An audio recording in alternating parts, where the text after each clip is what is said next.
Leve Palestina och krossa sionismen. Leve Palestina och krossa sionismen. Leve, leve, leve Palestina.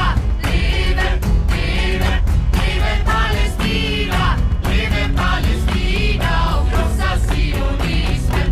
Leve Palestina och krossa sionismen. Mahabharata Batman ஆகிய Arjunan helicopter கண்டதைத் தொடர்ந்து அவரை கிருஷ்ணர் மகாபாரத போரை வழிநடத்த drone செய்ய பணித்தார் என்றும், ட்ரோனை இயக்க கம்ப்யூட்டர் தேவை என்பதால் ஏற்கனவே கிருஷ்ணர் கம்ப்யூட்டர் கண்டிருக்க வேண்டும் என்றும், இதற்கு ஆதாரமாக 1 அணா, 2 அணா, 4 அணா, 8 அணா, 16 அணா என்ற டிஜிட்டல் சீக்வன்ஸில் ஆதிகால காப்பர் நாணயங்கள் இருந்ததையும், அவை முருகனை குறிக்கும்படி அண்ணா என்று அழைக்கப்பட்டதிலிருந்து இந்த நாணயங்களை உருவாக்கியவர் கிருஷ்ணனாகத்தான் இருக்க வேண்டும் என்றும், இதன்படி கிருஷ்ணர் தான் முதலில் எலக்ட்ரானிக் கம்ப்யூட்டரை கண்டார் என்பது நிறுவப்படுகிறது என்றும் முந்தைய விழியத்தில் சொல்லியிருந்தேன். இதைத் தொடர்ந்து ஐயப்பன் அண்ட் டிரான்சிஸ்டர், பரசுராமனின் கலவர ஆட்சியும், பூரி ஜெகந்நாதரும் நமது கடவுளர் விஞ்ஞானிகள்தான், பூரி ஜெகந்நாதர் கொடுக்கும் உறுதியான ஆதாரம் போன்ற எனது விழியங்கள் வெளிவர காரணமாக இருக்கும் வண்ணம் கிருஷ்ணரின் சோலார் கார் என்ற தலைப்பில் முன்பு வியக்க வைக்கும் விழியம் செய்திருந்த தம்பி கிருஷ்ண கோகுல் இப்போது கீழ்க்கண்டவாறு எனக்கு மின்னஞ்சல் செய்திருந்தார். அவர் எழுதியதை படிக்கிறேன், கேளுங்கள். கம்ப்யூட்டர் கண்டது கிருஷ்ணர் என்ற தங்களின் விழியம் வியப்பாகவும் ஆச்சரியமாகவும் இருந்தது. மேலும் கிருஷ்ணர் காலத்தில் அட்வான்ஸ்டு புரோகிராமிங் லாங்குவேஜ் ஆன ஜாவா மற்றும் ஆப்ரேட்டிங் சிஸ்டம்ஸ் ஆன யூனிக்ஸ் அண்ட் லீனக்ஸ் மற்றும் கீத் அண்ட் அப்பன் சோர்ஸ் எனும் ஓப்பன் சோர்ஸ் போன்ற தொழில்நுட்பங்கள் வரை உருவாகியிருக்க வாய்ப்புள்ளதாக தோன்றுகிறது. ஜாவா கணினி மொழியை உருவாக்கியவர் ஜேம்ஸ் கோஸ்லிங் என்பவர். ஜேம்ஸ் என்பது முருகன் என்றால், கோஸ்லிங் என்பது குழந்தை என்று பொருள்பட்டால், ஜேம்ஸ் கோஸ்லிங் என்பது முருகனின் குழந்தை என்ற பொருளில் அது கிருஷ்ணரை குறிக்கிறதோ ஐயா? ஐயா, நானும் ஒரு ஜாவா டெவலப்பர் தான். இதில் மிகவும் பிரபலமான ஜாவா வெர்ஷனாக ஜாவா 8 என்பதுதான் இன்றும் உள்ளது என்பது வியப்பாகவே உள்ளது.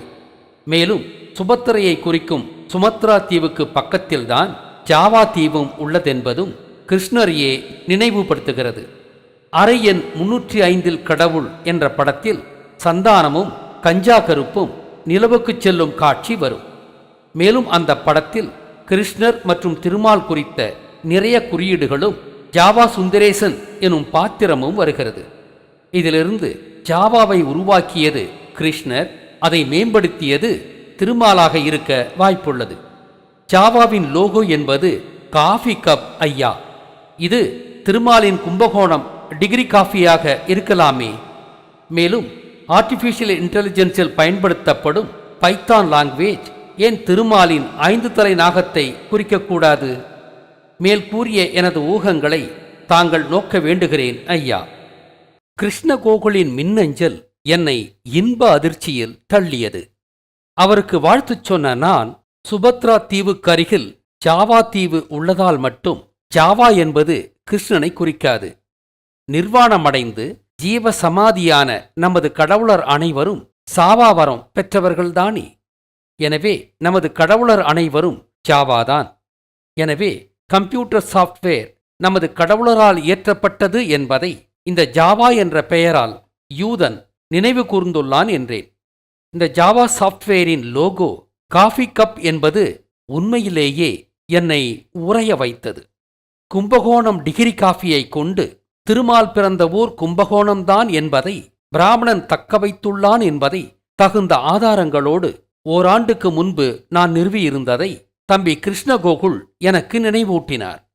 ஆக சாவாவரம் பெற்ற நமது கடவுளர்தான் கம்ப்யூட்டர் சாஃப்ட்வேர் முதலாக உருவாக்கியவர்கள் என்பதை மறைமுகமாக குறிக்கும்படி இப்போதுள்ள கம்ப்யூட்டர் சாஃப்ட்வேர்களில் ஒன்றுக்கு ஜாவா என்று பெயரிட்டதும், அதில் பிரபலமான ஜாவா வெர்ஷனை ஜாவா 8 என்று கிருஷ்ணனை நினைவுகூறும் விதமாக அழைத்ததும், அந்த ஜாவா சாஃப்ட்வேரின் லோகோவாக திருமாலின் கும்பகோணம் டிகிரி காப்பியை குறிக்கும் வகையில் காஃபி கப்பாக இருப்பதும், கிருஷ்ணன் மற்றும் திருமால் கம்ப்யூட்டர் விஞ்ஞானிகள் என்பதை ஐயந்திரிபர நிறுவிவிட்டன. இதை நான் தம்பி சக்கரவர்த்தியிடம் சொல்லிக் கொண்டிருந்த போது ஜாவா லோகோவின் காஃபி கப் திருமாலை குறிக்கும்படி நீல வண்ணத்தில் உள்ளது என்று காண்பித்தார். அது மட்டுமல்ல, விஷுவல் பேசிக் மற்றும் விஷுவல் ஸ்டுடியோ போன்றவற்றின் லோகோ கூட கிருஷ்ணனை குறிக்கும்படி இன்ஃபினிட்டி வடிவில் உள்ளதையும் காண்பித்தார். மேலும் ஆர்டிஃபிஷியல் இன்டெலிஜென்ஸில் பயன்படுத்தப்படும் பைத்தான் லாங்குவேஜ் ஏன் திருமாலின் 5 தலை நாகத்தை குறிக்கக்கூடாது என்றும் கிருஷ்ணகோகுல் எழுதியிருந்தது எனக்கு வியப்பை ஏற்படுத்தியது.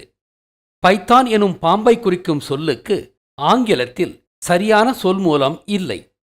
ஆனால் அந்த சொல்லாய்வு பக்கத்திலிருந்து பைத்தானுக்கும் அப்பல்லோவுக்கும் உள்ள தொடர்பை கொண்டு பைத்தான் மித்தாலஜி பற்றி தேடி பார்த்தேன்.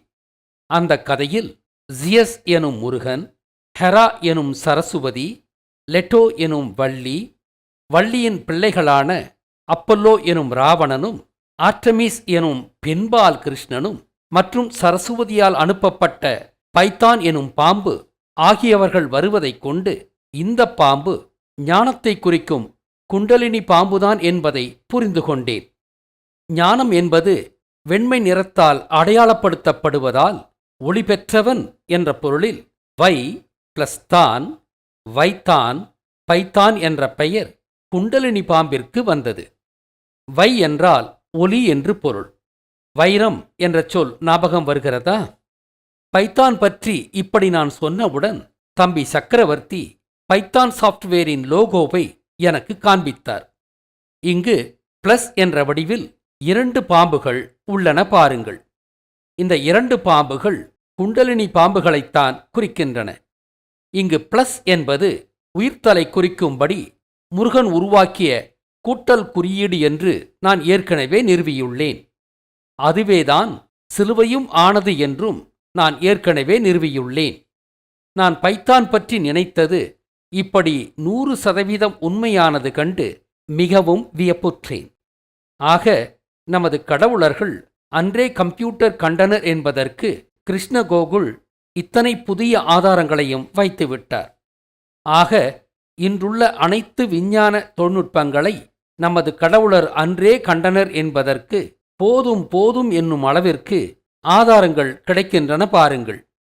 இன்னும் எவ்வளவோ ஆதாரங்கள் இனி வந்து கொண்டே இருக்கவும் போகின்றன. இந்த விடயத்தை முடிக்கும் முன்பாக ஒரு முக்கிய விடயம்.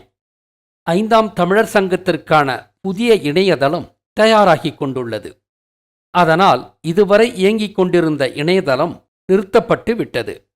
5ஆம் தமிழர் சங்கம் இணையதளம் வழியாக மாதச்சந்தா மற்றும் நன்கொடைகள் செலுத்திக் கொண்டிருந்தவர்கள் நமது இணையதளம் மீண்டும் செயல்படத் தொடங்கும் வரை திரையில் காணும் 5ஆம் தமிழர் சங்கத்தின் வங்கிக் கணக்கிற்கோ அல்லது திரையில் காணும் எண்ணிற்கு ஜிபே, போன்பே மூலமாக பணம் செலுத்துங்கள்.